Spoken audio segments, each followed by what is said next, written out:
Welcome to today's episode, and in this, let me call it the first episode, we are going to do a book review.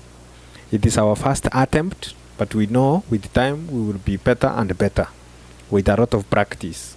And our book today is There Was a Country. You can zoom this. There Was a Country is a book which was written by Chinua Achebe, a Nigerian author who is known to be the father of African novel, stepfather of African literature. Chinua Achebe has written many other books, which includes A Man of the People, which was written in 1966. He also wrote Things Fall Apart in 1958.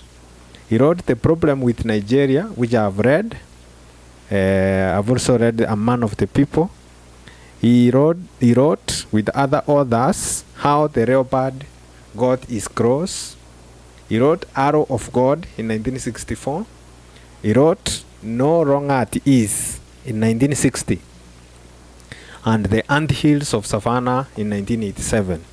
He was a famous author from Nigeria. And as you know, Nigeria is an African country. To the west of Africa, it's part of the West African countries. And Nigeria is made up of the federal government, like a central government. In Kenya, we call it the national government. And then there are the 36 states. I'll just mention a few of those states, starting with Anambra. Anambra state is the home state of Chinua Achebe. Chinua Achebe came from Anambra. Then there are other states like Abia State, which is in eastern Nigeria, which is the capital city of Abia State is Umuahia. There is Adamawa State, Akwa Ibom State, Borno State, whose capital city is Maiduguri. There is also Rivers State, with the capital city at Port Harcourt.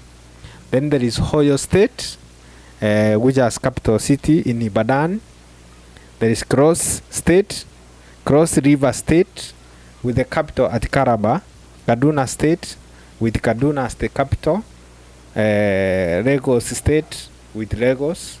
And then there is the Federal Capital Territory, with Abuja as the capital of that state.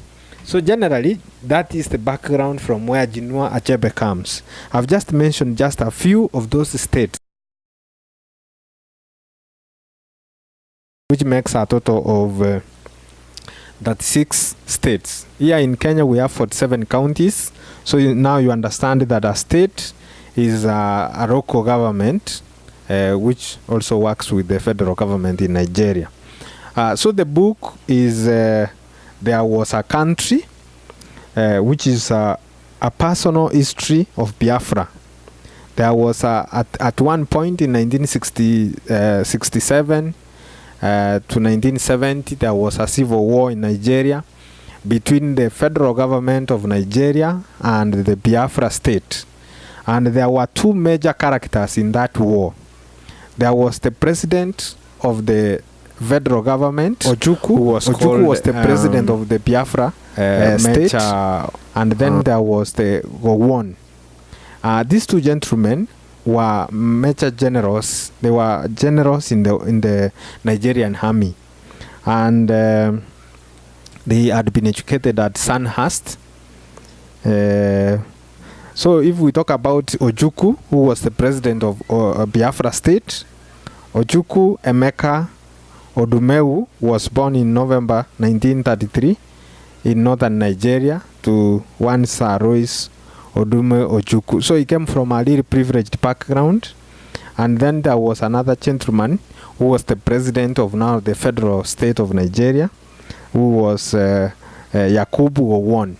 So these were the two main actors. Yakubu Gowon was from Plateau State, and he was the guy who had quelled a coup d'etat in Nigeria, because there was at one point a military coup in 1966 when the leader, which was led by Major Nzeogwu, Then there was now the Gowon, this gentleman called Yakubu Gowon, who made a counter coup. So there was some guys led by Major Nzeogwu who wanted to overthrow the government of Aguiyi Ironsi. But then came this new leader by the name Yakubu Gowon, who overthrew the overthrowers. So there was a series of coup d'etats in Nigeria. One group was trying to overthrow Aguiyi Ironsi, and then another group tried to overthrow the group which was overthrowing the president at that time. So that was basically how this story started. But then came another actor into this story by the name Ojukwu, who now started the Biafra state. They wanted to secede. The same way here in Kenya, some parts of the country wanted to secede from the national government to form their own country. Maybe in Nyanza it could have been known, maybe the People's Republic of Nyanza. I don't know what it would have been called. But that is the secession. Secession is when a part of a country wants to become an independent state. For example, in Sudan, Southern Sudan was part of the Northern Sudan. Their headquarters were in Khartoum. But once Southern Sudan seceded, they formed their own country called Southern Sudan. So what is happening is that this Chinua Achebe tries to give his story, starting from the time when he was born all the way. So he was telling this story of the Biafra war, or the Biafra civil war, using a personal history, using his personal experiences, because he was there throughout the time when the war took place. So it starts from the time when his father had graduated as a teacher from a teacher training college in 1904. That was long time ago.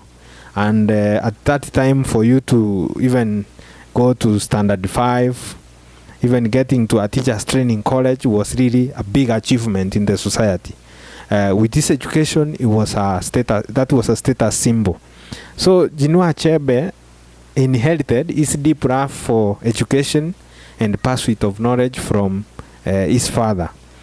So Chinua Achebe gives us a story of how he grew, how he went to prestigious schools in Nigeria at a time before independence, when people really valued education, and education was directed by the colonialists, that is by the British. He tells us about some of his contemporaries, like Christopher Okibo. Christopher Okibo was a poet in Nigeria, a respected poet, who had written so many poems which were being talked about all over the world. And this Christopher Okibo is the same man which our own Professor Ali Masurui wrote about. He wrote a book based on Christopher Okibo in 1971, and the book whose title was The Trials of Christopher Okibo. I know Christopher Okibo at those times was very popular.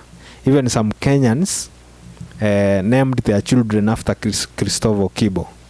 And this Christopher Okibo was basically a poet and a pioneer of African literature.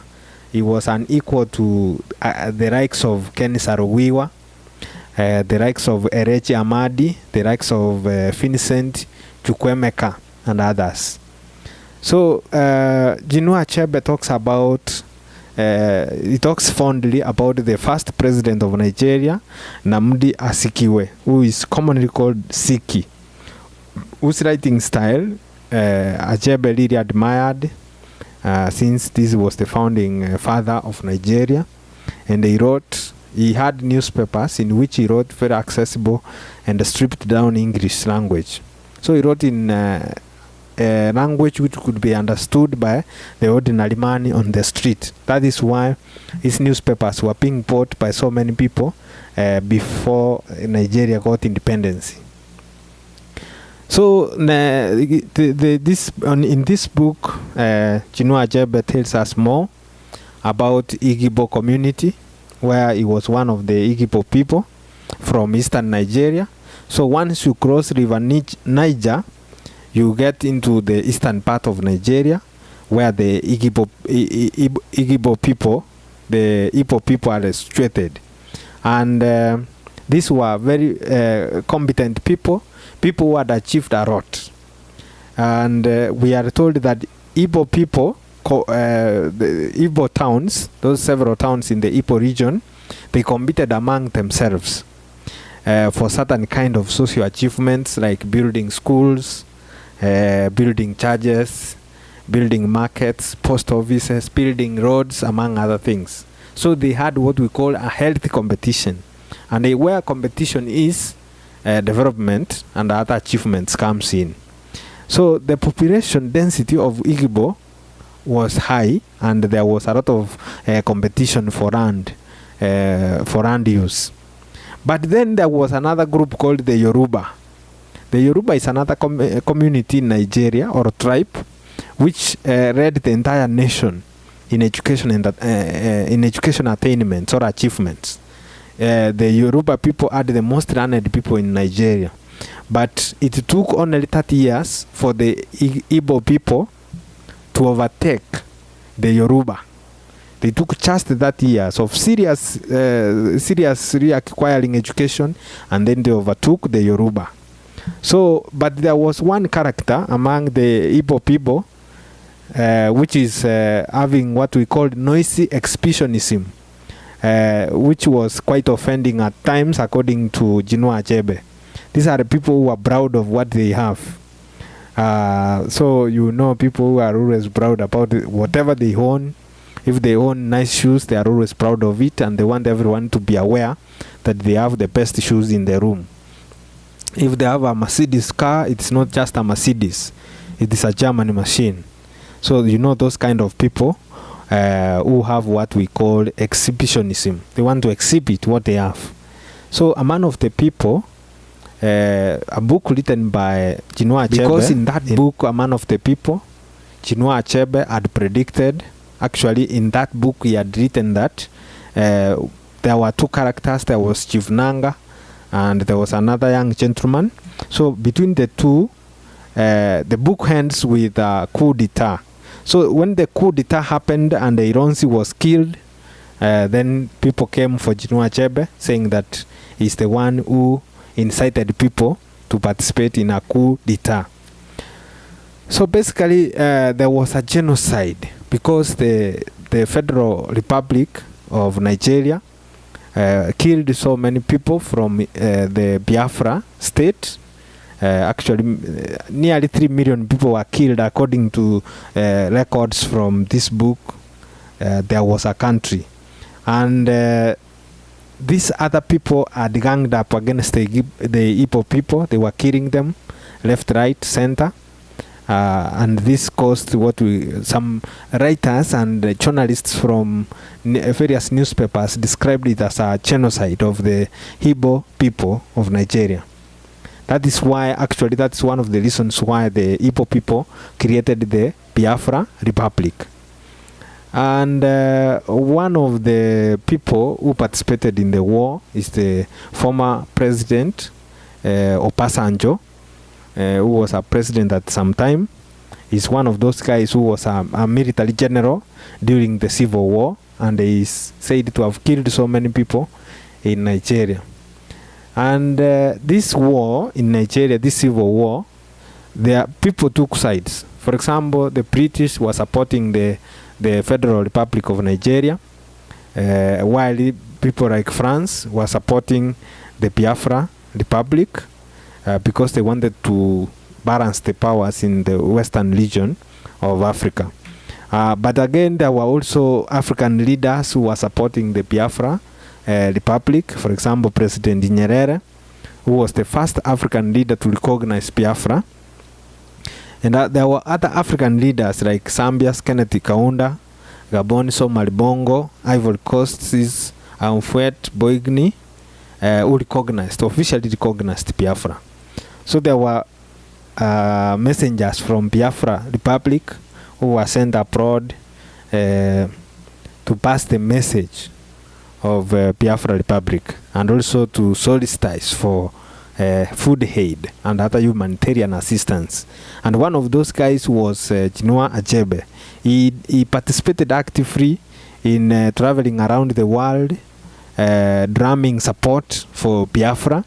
So he had a very active participation, even including when there was anger because the Federal Republic had closed all routes which were bringing food aid and other humanitarian assistance to Biafra. Chinua Achebe was at the center of that war. He was affected equally like anyone else. While millions of people were going hungry and moving from village to village to avoid the soldiers of the Federal Republic, Chinua Achebe, his wife Christine, and children were also affected, and they were moving around the country to avoid being killed by the Nigerian soldiers. So this Nigeria and Biafra civil war also, it is said to have created tension around the world, and mostly the Biafra people, they received a lot of compassion, and people said that the Federal Republic of Nigeria was messing up, was killing people in a genocide. That is why they received a lot of mercy and support from the rest of the world. To be more specific, there is one particular thing I learned from this book that's in conclusion, that when necessity is the mother of invention. When you have been you have an embargo, you have an economic an economic embargo, meaning you are not receiving goods from outside, you become innovative. For example, Biafra, the Republic of Biafra, they created everything, including their own weapons, because they could not receive weapons from outside. Unlike the Federal Republic of Nigeria, which had already hammeries of weapons. So they started creating even bombs, which they used during the war. And those were the most feared weapons, which were created by the sons of Biafra. And finally, they even built their own airport. And a story is told by Chinua Achebe that one day when they were flying to a neighboring country, they had their own airstrip, which was Uri, which at that time was the busiest airport in Africa, because of the planes which were coming in and out bringing food aid. So when they arrived in the foreign country, there was only black people piloting the plane. So when they arrived in that country, in that foreign country, they had gone to the neighboring country. When they were being received, their hosts were asking them, where is the pilot? Because they could not believe that a black man can pilot a plane alone without assistance from the white man. So this is one of the first places where you could find complete independency, where only Africans are doing everything, no white people. Unlike the time when Chinua Achebe was growing up, when he used to go to schools run by the British. Those were the most respected. But now, through the Biafra state, complete independency had come to the people. Up to this point, thank you very much. That is the end of my review of the book, There Was a Country, A Personal History of Biafra by Chinua Achebe. Take my boots off when I die, oh Biafra. Take my clothing to the camp. Hallelujah, give my gun to someone else to fight for fatherland. Biafra, take my boots off when I die. Ojukwu beze na la Biafra. Edere ya na buri. Awolowo nwanne ya Yakubu Gowon. Ewe ikimeri Biafra. Biafra win the war. Amodu Kasheli machine, heavy artillery, bomb and fighter. Enye Gowon wanting to get my boy egbe nonu. Enye Gowon wanting to get. Enye Gowon wanting to get my boy egbe nonu. Enye Gowon wanting to get.